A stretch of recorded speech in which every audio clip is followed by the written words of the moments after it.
something that I like to do that I have found to be helpful in creating great interviews is possibly borrowed from more of a journalistic approach.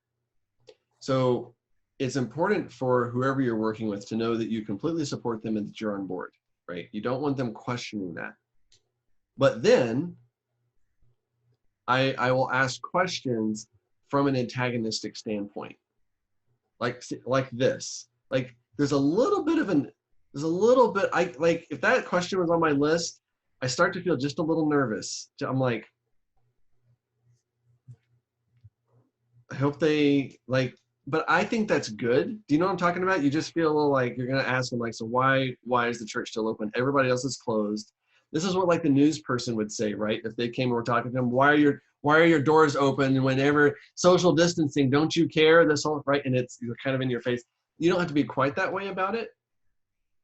But anytime it's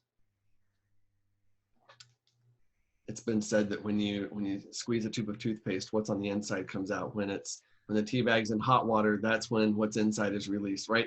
So you put a little bit of pressure on just to see the response. And sometimes that refining, well, somebody said water is purified when it's forced through rock. And if they'll go there with you, that type of refining in the question can really pinpoint very, very well what the heart of it is. And sometimes that's gold. Like that's the ending statement for the video, or that's an opening statement.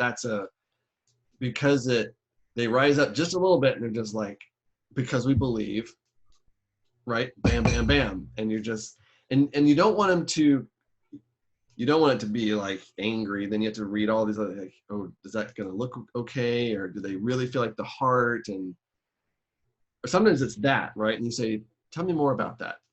And then they soften down, or they say, well, it's really because, as we see, blah, blah, blah, this over here, this whole, and it's not so much around that issue at all.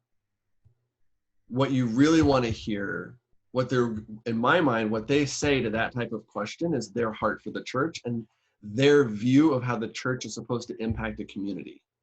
That's what they're really going to get at. So regardless of whether the application is the doors stay open, they still abide by these other limitations, or they do the drive, like this is the application of it. But the deeper core of what drives that for them is what you're getting at. And then people that resonate and say, I believe that's what the church should be as well. Then as the virus thing goes away, there'll be other times that this crops up because it's resonating from this core center. Say, this is it. That's what you're trying to dig at and find. What makes them passionate? What gets them going? When does that happen for them? That's what I'm trying to find. And I find that there's a little bit of antagonistic, a little bit of the uncaring journalist is really good at kind of finding that door, and then you just hop in and say, yeah, there.